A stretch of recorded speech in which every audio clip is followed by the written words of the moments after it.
toda gente, pois Cristo deu-me seu amor, seu amor. Jesus Cristo mudou meu viver. Jesus Cristo mudou meu viver. É a luz que ilumina meu ser. Sim, Jesus Cristo mudou meu viver.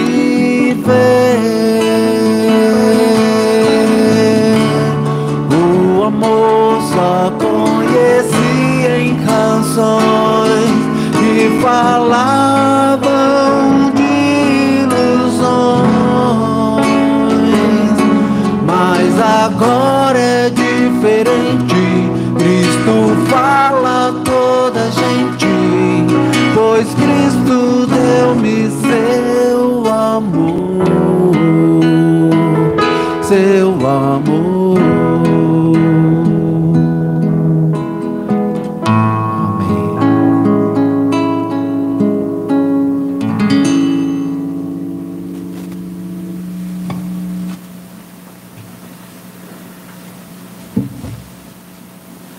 Graça e paz, amados de Deus.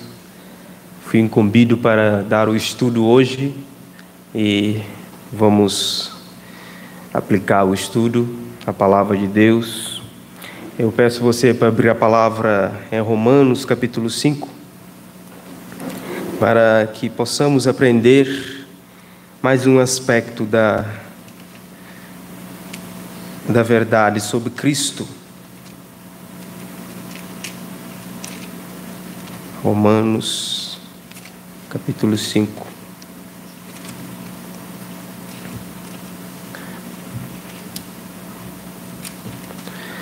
A Bíblia, quando é nova, é assim, né?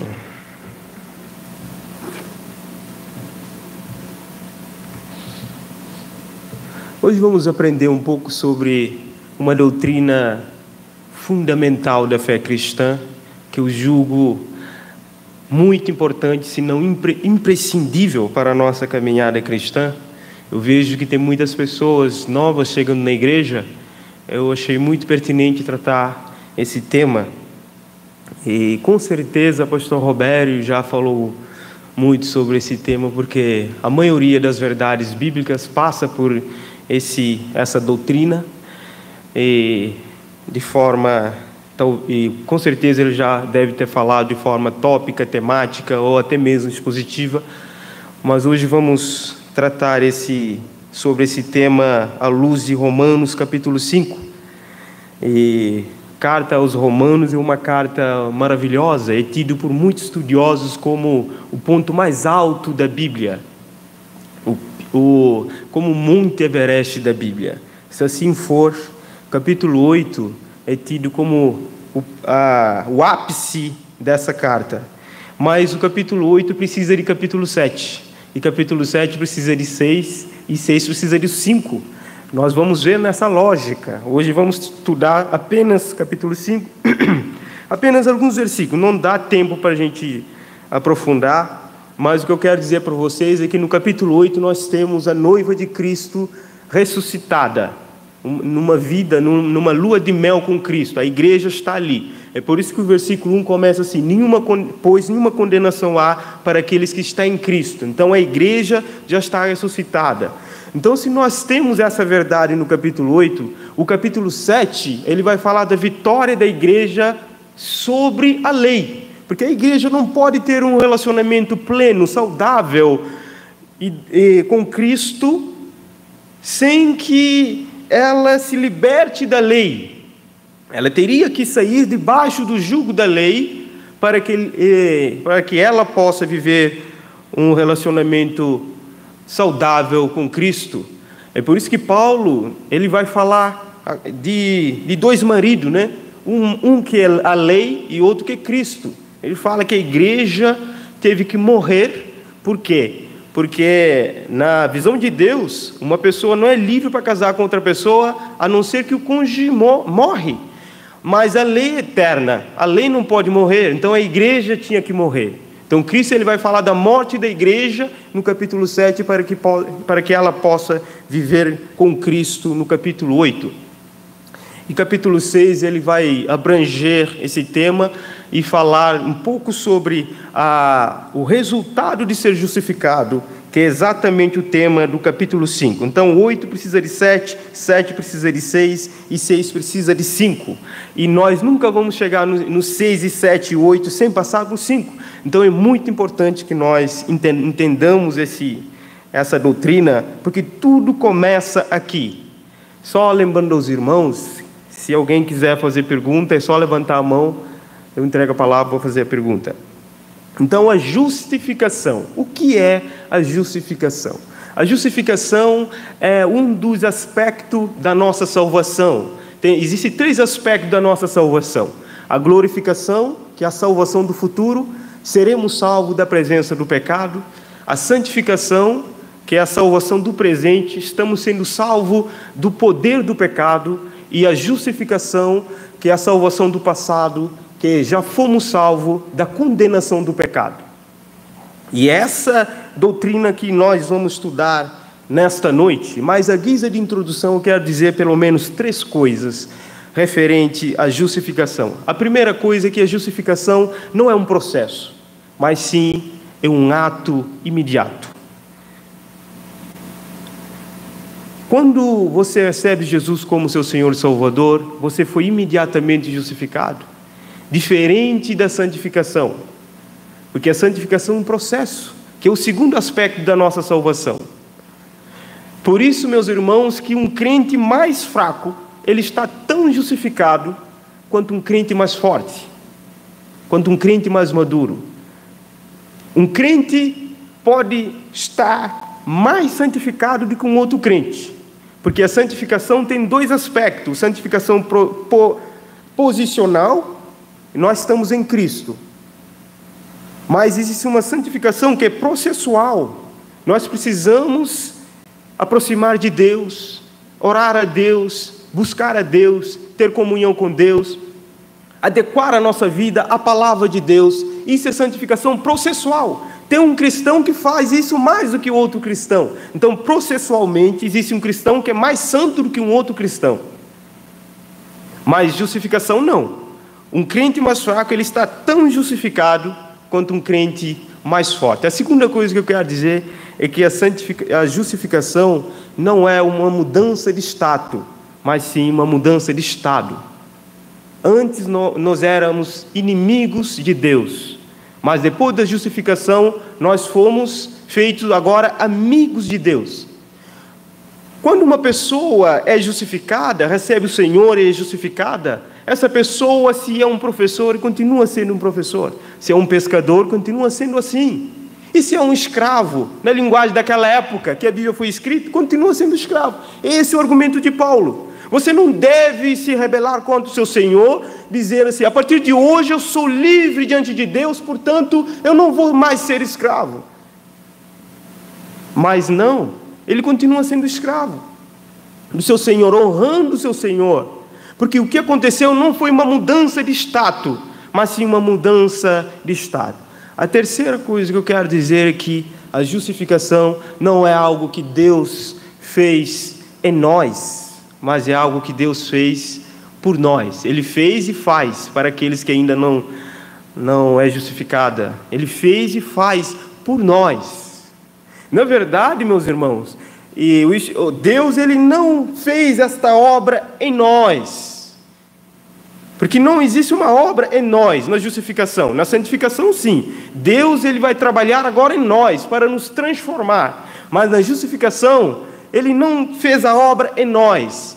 Ele declarou. Então, a justificação é uma declaração legal, forense de Deus. Ele lá dos altos céus, ele te declarou justo no momento que você recebe Jesus como seu Senhor e Salvador. É um ato imediato. Claro, Deus declara através ou baseada nas obras de Jesus Cristo. Aquelas obras de Jesus na cruz, aquelas obras redentoras, essa declaração de Deus é feita através ou baseada nessas obras. Então a justificação é uma declaração de Deus baseada nas obras redentoras de Jesus Cristo. Então são obras que Jesus fez por nós, não em nós. Muito bem, agora vamos ler o capítulo 5.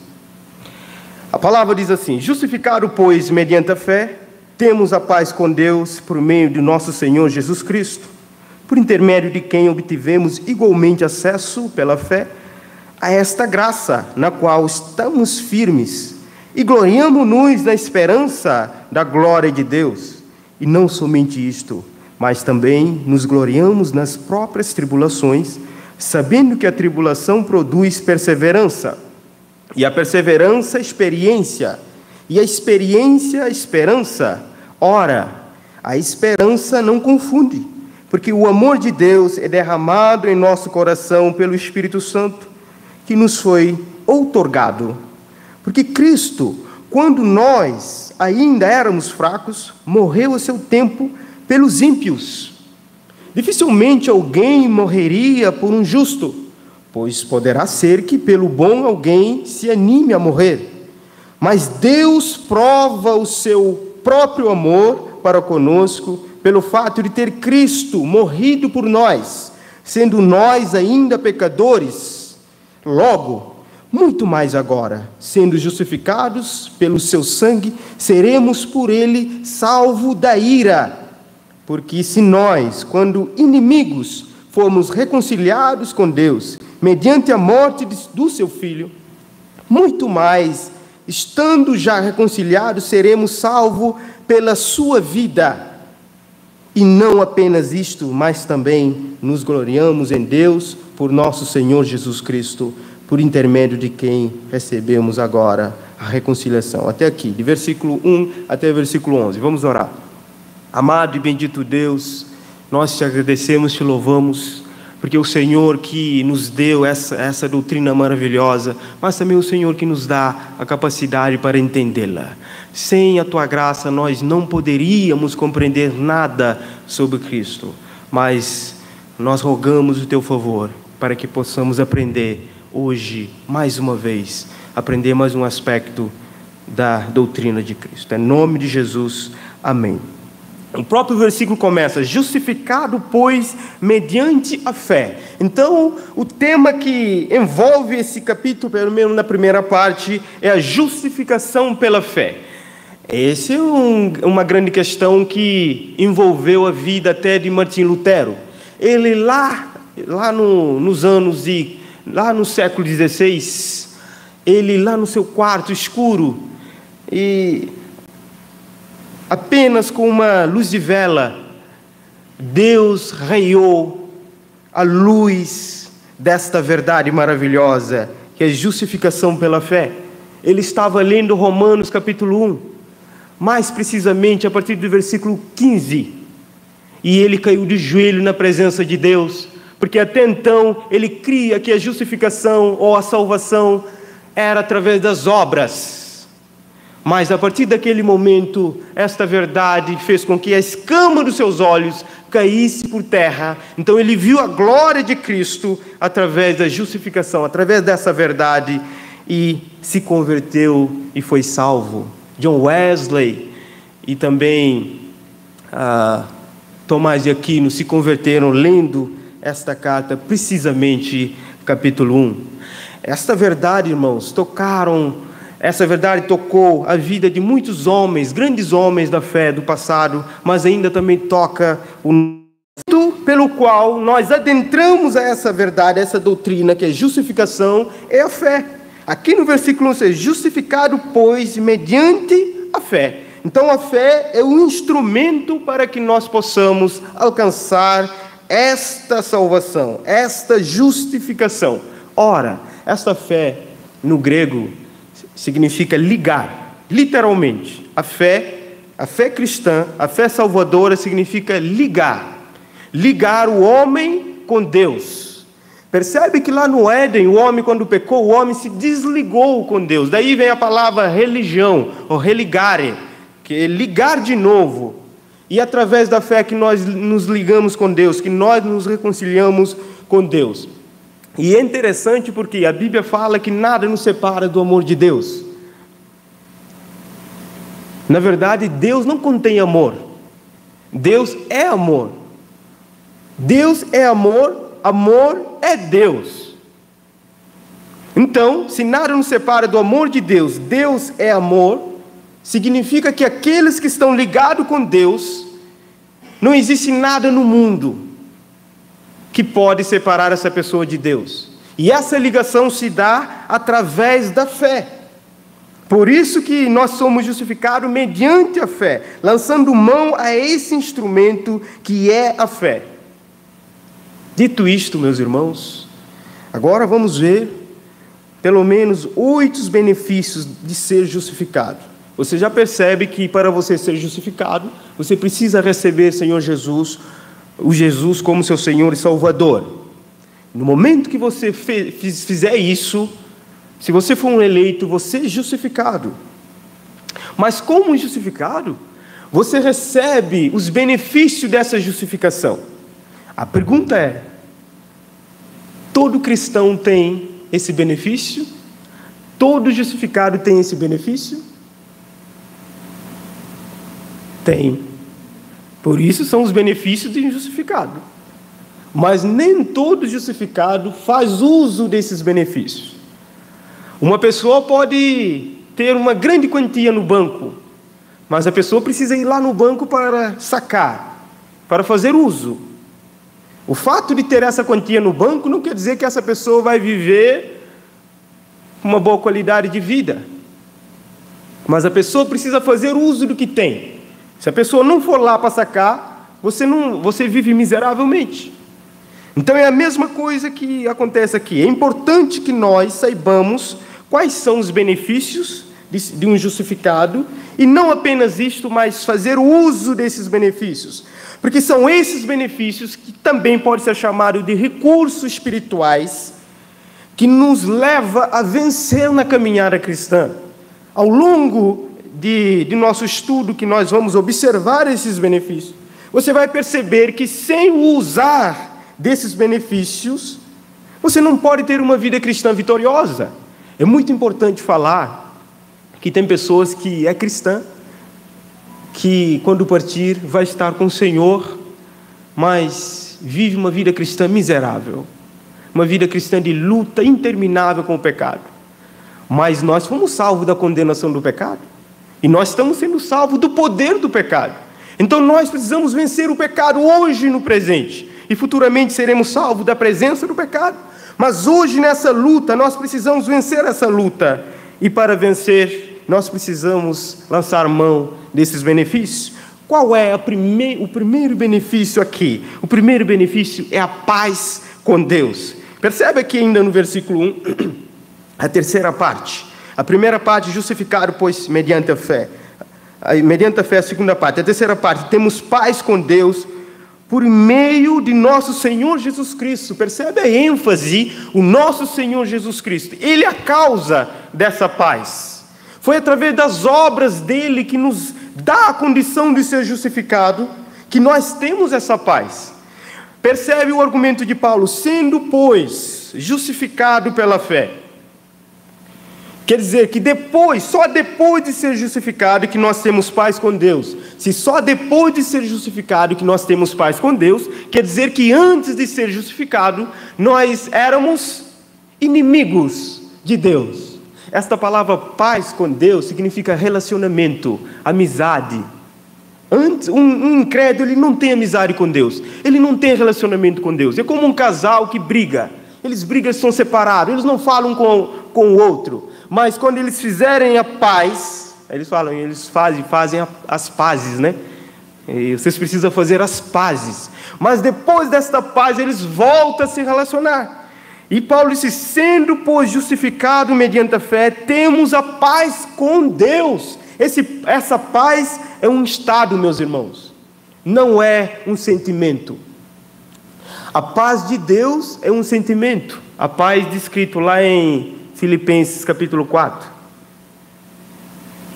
Lá a palavra diz assim, que se nós praticamos corretamente a palavra, nós oramos corretamente, e nós ouvimos a palavra de Deus e obedecemos a palavra de Deus, temos a paz de Deus. Esta paz, quando você está ansioso, você não tem essa paz. Quando você tem essa paz, você não está ansioso. É um sentimento, o sentimento pode oscilar, o sentimento pode mudar. Hoje você pode ter esta paz, amanhã você pode não ter esta paz, porque você pode estar ansioso. Um cristão pode ficar ansioso. Logo, ansioso, você não pode ter essa paz. Então é um sentimento. Mas aqui não, aqui é um estado. Uma vez tendo esta paz, é para sempre você vai ter esta paz. Porque é esta paz que veio da salvação. Uma vez uma pessoa disse assim, que o melhor travesseiro é uma consciência limpa diante de Deus. O melhor travesseiro do mundo é uma consciência limpa diante de Deus. Quando nós temos a paz com Deus, nós sabemos para onde nós vamos. Nós sabemos de quem nós somos. É através dessa paz. Então nós precisamos lançar mão desse recurso. E toda vez que sua consciência pesar por uma coisa, rapaz, será mesmo que eu vou ser salvo? Se eu morrer, para onde que eu vou? Lembra que você é justificado. Você já tem a paz com Deus. Qual é o segundo benefício que nós recebemos? Aqui no versículo 2 diz assim, por intermédio de quem obtivemos igualmente acesso pela fé a esta graça na qual estamos firmes e gloriamo-nos na esperança da glória de Deus. O segundo benefício é a graça. Percebe que esta paz veio do Senhor Jesus e esta graça também veio do Senhor Jesus. É igualmente acesso. Olha, por intermédio de quem? De quem? De Jesus. Nós temos igualmente, na mesma intensidade que nós temos essa paz com Deus, nós também temos acesso, pela fé também, a esta graça que nós estamos firmes. E esta graça tem 3 aspectos. O primeiro aspecto da graça é acesso ao templo para adorar. Uma pessoa, ela precisa de estar no templo, na igreja, para adorar. No Antigo Testamento, o templo representava simbolicamente a presença de Deus. Todos nós precisamos da presença de Deus. É através dessa graça que nós temos acesso à presença de Deus. Deve ser por isso que o autor aos Hebreus, ele diz assim, através de Cristo, das obras de Cristo, nós temos ousadia em entrar no Santo dos Santos, na presença de Deus. Porque se não fosse a obra de Jesus, se Ele não tivesse feito aquelas obras na cruz em favor de nós, nós não teríamos acesso a Deus. É por isso que o véu, depois da morte de Jesus, o véu se rasgou de cima a baixo, que representa agora o acesso de todos aqueles que creem, de todos os justificados, a Deus. Não são todas as pessoas que têm acesso a Deus, para orar na intimidade com Deus, para desfrutar da presença de Deus, da comunhão com Deus. É só para aqueles que são justificados. Mas também esta graça tem um outro aspecto, que é o porto seguro. Aqui eu lembro de um salmo, né? Salmo 42. Como que começa o Salmo 42? Começa assim. Como? Assim como a corça suspira pelas águas, também eu anseio pela presença de Deus. As corças, quando elas fugiam ou fogem do seu predador, elas fogem porque o predador quer os devorar. Porque a corça exala um cheiro que atrai o seu predador. Mas no momento que a corça mergulha-se numa água, ela deixa de exalar aquele cheiro que atrai o inimigo, o predador. Então é no momento que esta corça está segura. Então ele fala assim como a corça anseia pela água, ali, a linguagem ali de proteção. A corça procura água, anseia pela água, porque sabe que a água traz essa proteção. Ele fala assim também, eu anseio pela presença de Deus. A presença de Deus como o nosso porto seguro. Quando você está na presença de Deus, é ali que você está seguro. Você não está seguro porque você está num país seguro. Você não está seguro porque você está num lugar seguro, num mundo seguro, mas você está seguro porque você está na presença de Deus. Porque é na presença de Deus que há a verdadeira segurança. Assim como a corça anseia pelas águas, eu anseio pela presença de Deus, do Deus vivo. Mas o terceiro benefício, nós podemos ver aqui no versículo 3, mas que se inicia na última parte, no versículo 2. A esperança. Na última parte do versículo 2, ele diz assim: e gloriamos na esperança da glória de Deus. E não somente isto, mas também nos gloriamos na própria tribulação. Mas antes de entrar na tribulação, vamos analisar essa esperança. Meus irmãos, a fé olha para o passado, tudo que Cristo já fez por nós. O amor olha para o presente, tudo que Deus faz por nós. Mas a esperança olha para o futuro, o que Deus fará por nós. Ele está preparando a glória para nós. Ele voltará para nos levar para si mesmo. Então essa esperança é uma esperança viva, que está fundamentada no porvir, na segunda vinda de Jesus. Bem disse Paulo que se a nossa esperança está residida apenas nesse mundo, somos os mais miseráveis. É óbvio que neste mundo nós podemos experimentar as bênçãos, as dádivas de Deus. Mas não para por aqui. A nossa vida vai transcender este mundo visível.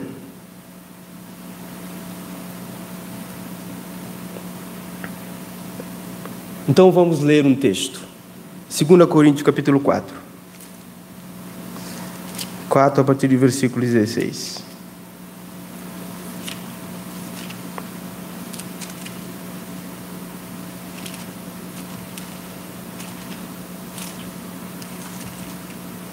Aqui diz assim: por isso não desanimamos, pelo contrário, mesmo que o nosso homem exterior se corrompa, contudo o nosso homem interior se renove de dia em dia, porque a nossa leve e momentânea tribulação produz para nós eterno peso de glória, acima de toda comparação. Não atendendo nós nas coisas que se veem, mas nas que se não veem, porque as que se veem são temporais, e as que não se veem são eternas. A nossa esperança está fundamentada nessas coisas eternas. Fundamentada no seguinte coisa: de que um dia veremos a Deus, de que um dia passamos a eternidade com Ele, na glória, de que um dia Ele enxugará dos nossos olhos toda lágrima, não haverá mais o sofrimento. Essa é a esperança. Então quando você está vivendo a sua vida, você não olha somente para o passado, aquilo que Cristo já fez, não somente para o presente, o que Ele está fazendo, mas também para o futuro. Alguns estudiosos, depois da Segunda Guerra Mundial, eles concluíram que a maioria dos soldados que voltaram para casa vivos são exatamente aqueles que tinham esperança de rever a família. Então a esperança tem um poder, não apenas para nos preservar na nossa vida, mas também para nos trazer esse ânimo que Paulo fala, que nós não desanimamos, porque nós olhamos para o futuro, não apenas para o passado, não apenas para o presente, mas sobretudo para o futuro. Então, qual é o próximo benefício? O próximo benefício é o que ninguém esperava. Qual é? Olha para o texto, versículo 3. Qual é o próximo benefício? Não, a glória está sendo falada desde o segundo versículo. Não, a tribulação. Oh, meus irmãos, a paz como um benefício, tudo bem. A graça como um benefício, tudo bem. Mas a tribulação, como que a tribulação pode ser um benefício da justificação? Mas é um benefício é um benefício da justificação. Porque percebe, a Bíblia diz assim, sabendo que a tribulação produz esperança, ou perseverança, e a perseverança, experiência, esperança. Nós não podemos ter experiência com Deus sem a perseverança. Nós não podemos ter a perseverança sem a tribulação. E os puritanos, eles entendiam tão bem esta doutrina da tribulação, que eles oravam literalmente pedindo a Deus tribulação. Porque eles sabiam que a tribulação produzia a paciência, eles precisavam de paciência. Você já pediu a Deus paciência? Ah, Deus me dá paciência, Ele vai te dar a tribulação. Porque a tribulação é a mãe da paciência. Sem a tribulação, zero paciência. Deve ser por isso que nós não temos muita paciência, não é? Mas é essa a realidade, meus irmãos. E Tiago diz lá em capítulo 1, nos primeiros versículos, assim: meus irmãos, vamos ter, por motivo de muitas alegrias, não só alegria, mas de muitas alegrias, nós temos passado por várias tribulações, porque estas são a prova da nossa fé. A tribulação, se nada está acontecendo, vamos duvidar. Rapaz, será mesmo que eu estou fazendo a vontade de Deus? Será mesmo que eu estou vivendo o propósito de Deus? Você deve duvidar da ausência da tribulação, não da presença da tribulação. Nós não devemos fazer o contrário. Às vezes as pessoas fazem o contrário. Quando tem a tribulação, a pessoa, rapaz, tem alguma coisa errada. Mas na verdade é o contrário, meus irmãos. Obviamente você não vai sair por aí buscando tribulação, mas pode ter certeza que vai chegar. Se você é um justificado, vai chegar, mas não chega para te destruir, chega para te aperfeiçoar na fé, porque essa tribulação produz a perseverança. E essa perseverança é a mesma raiz da palavra paciência. Em outra versão fala que a tribulação produz paciência. E a paciência no grego tem duas palavras que explicam esse termo, que é hipromones. Hipromones é uma pessoa que tem uma capacidade sobrenatural de lidar com uma pessoa difícil, sabe? De lidar com a situação difícil. É aquela pessoa que sabe superar. Aquela pessoa que, independentemente, não importa o momento difícil que está passando, a pessoa fica firme na fé. É como o apóstolo Paulo. Ele fala: eu sei estar bem na escassez e na abundância. Eu sei em todo momento, eu sei estar bem, porque tudo posso naquele que me fortalece. Esse tudo posso naquele que me fortalece, ele está dizendo assim: eu posso passar todas as situações, porque Deus me fortalece. Então, quando você é justificado, você recebe esses benefícios, Deus está te fortalecendo para passar por essas situações. E o segundo termo grego é macrotimia. Macro, grande, timia, sentimento, ou ânimo, pessoa de ânimo longo.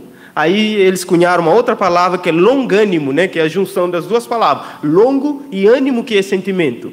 Então é a mesma palavra paciência também, que é uma pessoa que tem uma capacidade também sobrenatural de lidar agora com a pessoa difícil. Pedro era uma pessoa difícil, Jesus era longânimo. É ainda. Pedro falava cada bobagem, né? Sabe aquela pessoa que é sua amiga, que fala cada coisa para te irritar? Que às vezes você fica por aqui com essa pessoa, Deus te manda ter paciência com essa pessoa, elastecer-se com ela um pouco mais, andar até a segunda milha com essa pessoa, suportar essa pessoa. Isso é ser paciente. Em Romanos capítulo 12, versículo 12, diz assim, que nós devemos orar sem cessar, mas nós devemos ser pacientes na tribulação. E no momento da tribulação nós devemos ser pacientes, porque esta paciência também produz a experiência. Aqui no versículo 4 diz assim: e a perseverança produz experiência. Meus irmãos, essa palavra é interessante porque é uma palavra científica. A ciência tem 3 fases para concluir uma coisa: fase de observação, de análise, experiência. Sem essas 3 fases, a ciência não pode concluir nenhum tipo de conhecimento. Então, através desse termo, Paulo queria dizer que tem muitas verdades bíblicas que você só pode alcançar, de fato, através da experiência. Deve ser por isso que ele usa um termo matemático, que é sabemos que a tribulação produz perseverança e perseverança experiência. Essa palavra sabemos é um termo matemático que significa que você só sabe uma conta depois de passar por uma equação e chegando numa conclusão. Então, na equação da sua vida com Deus, você chega nesse conhecimento, nesse saber. E ele diz lá em Romanos, sabemos que todas as coisas cooperam. Percebe que ele sempre usa a palavra sabemos? Eu bem sei em quem tenho crido. Palavra saber. Paulo sempre usava essa palavra, porque ele tinha certeza do conteúdo que ele falava. Meus irmãos, a vida cristã é uma vida de experiência com Deus. Jó disse assim: antes eu te conhecia só de ouvido, agora os meus olhos te veem. Experiência com Deus. Tem experiência com Deus que você só pode alcançar depois de passar pelas situações, mas com Deus, não sem Deus. Quando você passa pelas situações sem Deus, você se desespera. Mas quando você passa uma situação com Deus, você se aperfeiçoa. Aí você pode usar, eu sei, eu bem sei em quem tenho crido. Tudo posso, eu sei que tudo posso naquele que me fortalece. Então você pode usar essa palavra. Sabemos que a tribulação produz perseverança, e perseverança a experiência. Então vamos para o próximo benefício, versículo 5. Ora, a esperança não confunde. Essa experiência produz essa esperança, e essa esperança não se confunde, é uma esperança que traz a certeza. Porque o amor de Deus é derramado em nosso coração pelo Espírito Santo que nos foi outorgado. Qual seria o próximo atributo, ou o próximo benefício? O que foi derramado em nossos corações? O amor. Então o próximo benefício é o amor. Você imagina um cristão que não ama? Um cristão sem amor? Nós devemos amar a Deus e o nosso próximo. Então nós precisamos desse amor como a evidência da nossa salvação de filho de Deus, de um Deus que é amor. Então aqui, Paulo ele vai falar agora da intensidade desse amor. Olha a intensidade desse amor.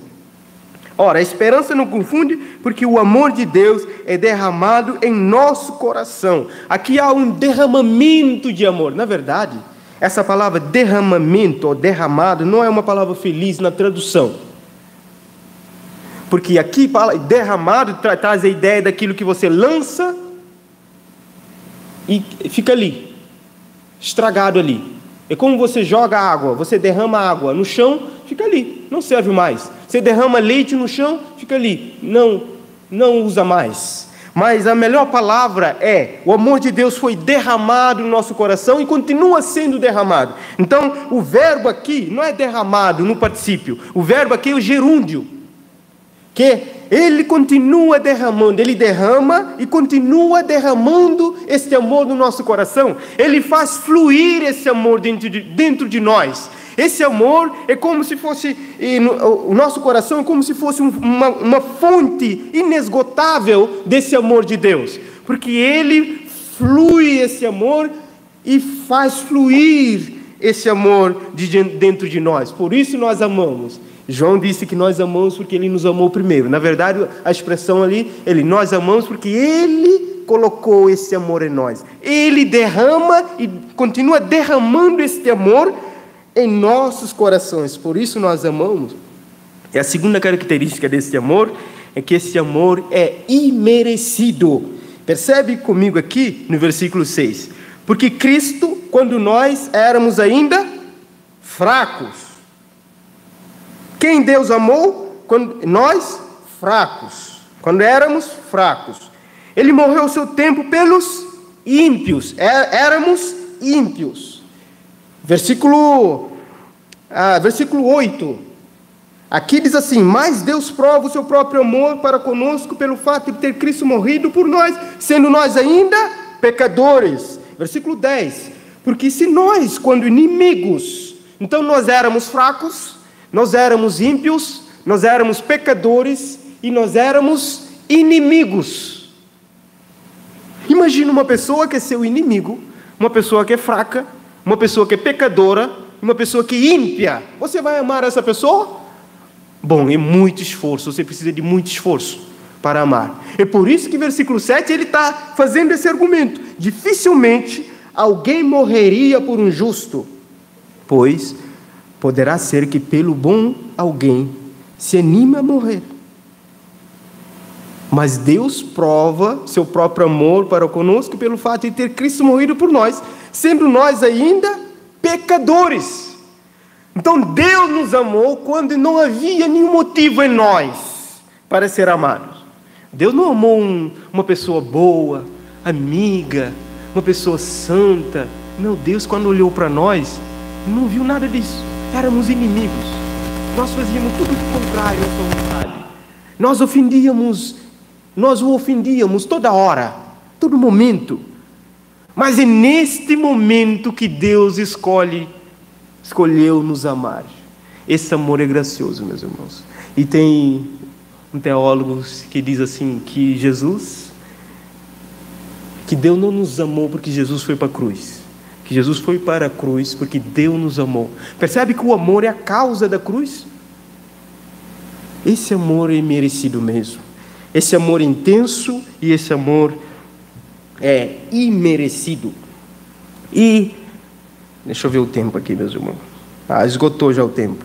Meus irmãos, falta ainda mais 3 benefícios, que é a reconciliação, salvo da ira e a alegria de Deus. Mas o nosso tempo já esgotou. Então vamos concluir. A menos que vocês querem que eu conclua esses 3, mas o tempo já esgotou. Tem oração ainda, né? Tem. Então, Então eu vou dar uma pincelada. Ok, então falta mais três benefícios. Então, o próximo benefício é a reconciliação. Aqui no versículo 10. Porque se nós, quando inimigos, fomos reconciliados com Deus, mediante a morte do seu Filho, muito mais estamos já reconciliados, seremos salvos. Então essa reconciliação, percebe você que nós éramos inimigos. Agora nós precisamos de uma reconciliação com Deus.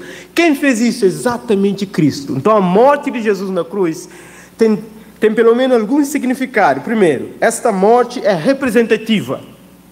Ele nos representou lá na cruz. Quando ele morreu na cruz, ele é justo, ele não deveria morrer na cruz. Nós deveríamos morrer ali. Aquela morte na cruz era nossa. Porque o salário do pecado é a morte. E a ira de Deus precisava ser apaziguada através da morte. Nós merecíamos a morte. E ele foi para a cruz em nosso lugar. Ele nos representa lá na cruz. Por isso nós somos reconciliados. Mas também a morte na cruz é substitutiva. Ele nos substitui na cruz. Quando Cristo foi para a cruz, ele está dizendo assim: olha, a morte que era para vocês, agora eu tomo para mim. Agora a vida que é minha, agora eu dou a vocês, se vocês creem em mim. Percebe que tudo que nós temos que fazer é crer. Ele já fez tudo por nós. Nós simplesmente precisamos crer e lançar mão desse benefício maravilhoso. O segundo benefício dos 3, né? O segundo benefício dos 3 é salvo da ira. Aqui, na última parte, diz assim: depois de ser reconciliado com Deus mediante a morte do seu Filho, muito mais estamos já reconciliados, seremos salvos pela sua vida. Salvo da ira pela sua vida. Seremos salvos da ira. Versículo 9. Onde que eu tirei essa ira? Do versículo 9. Logo, muito mais agora, sendo justificado pelo seu sangue, seremos salvos da ira. Então aqui é uma continuação. Depois de ser reconciliados, nós somos salvos pela sua vida, mas salvos da ira. Percebe você que o justificado, ele é salvo. Então ele não precisa ser salvo. Então esta salvação aqui é uma salvação específica, que não é a salvação para a vida eterna, você já tem. Mas nós somos salvos de uma coisa, porque essa palavra salvação é livrar alguém de algo. A salvação para a vida eterna nós fomos livrados da condenação eterna. Então essa salvação agora se aplica a uma outra coisa, que é a ira de Deus, que Apocalipse fala das 7 cálices da ira de Deus, que será lançado ao mundo, mas os cristãos não vão experimentar esse cálice. Por quê? Porque ele já foi salvo da ira. Olha que bênção, meus irmãos. Se você é justificado, você não vai ser afligido por essa ira. E o último benefício está aqui no versículo 11 é a alegria de Deus. E não apenas isto, mas também nos alegramos. Essa palavra gloriar é alegrar profundamente. Nos alegramos em Deus por nosso Senhor Jesus Cristo, por intermédio de quem recebemos agora a reconciliação. Mas percebe comigo aqui, no versículo 2, por intermédio de quem obtivemos igualmente acesso pela fé a essa graça na qual estamos firmes e gloriamo-nos na esperança da glória de Deus. Aqui nós nos gloriamos na glória de Deus. Mas aqui no versículo 11, olha aqui, e não apenas isto, mas também nos gloriamos em Deus. Então na primeira parte nós nos gloriamos na glória. Glória é uma coisa, mas aqui nós nos gloriamos na pessoa. Antes nós nos gloriamos na glória de Deus, agora nós nos gloriamos no Deus da glória. É isso que o apóstolo Paulo está dizendo. Uma coisa é gloriar numa coisa, se gloriar numa coisa, e outra coisa é se alegrar em Deus. Mais do que a glória de Deus é o Deus da glória. Mais do que as suas bênçãos é o Deus que dá esta bênção. Meus irmãos, Deus, Ele é muito mais importante que as suas bênçãos. Tem muitas pessoas que têm a bênção de Deus, a dádiva de Deus, porque essas bênçãos às vezes vêm através da graça comum, mas nem todas as pessoas têm o Deus dessas bênçãos, e nós temos através da justificação. Nós não apenas temos a glória de Deus, mas nós temos o Deus da glória. Que alegria, meus irmãos! E essa alegria é aquela alegria que Davi fala, né, no Salmo 51, renove em mim, me dá de novo essa alegria da salvação. E essa alegria da salvação não é uma coisa, é uma pessoa, é Jesus Cristo. Ele é a alegria. Por isso que ele fala que o mundo não tira essa alegria, porque a alegria é Ele mesmo. Não importa a situação que você vive, mas você já tem esta alegria, porque independentemente das circunstâncias, você tem Jesus Cristo. Que bênção, meus irmãos. Louvado seja Deus por isso.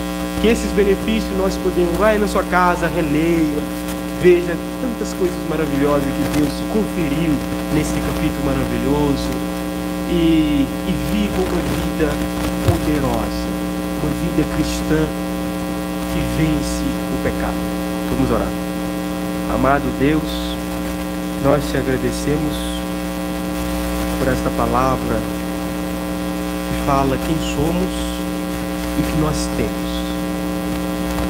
Quando a pessoa sai por aí nessa sociedade, e muita gente fala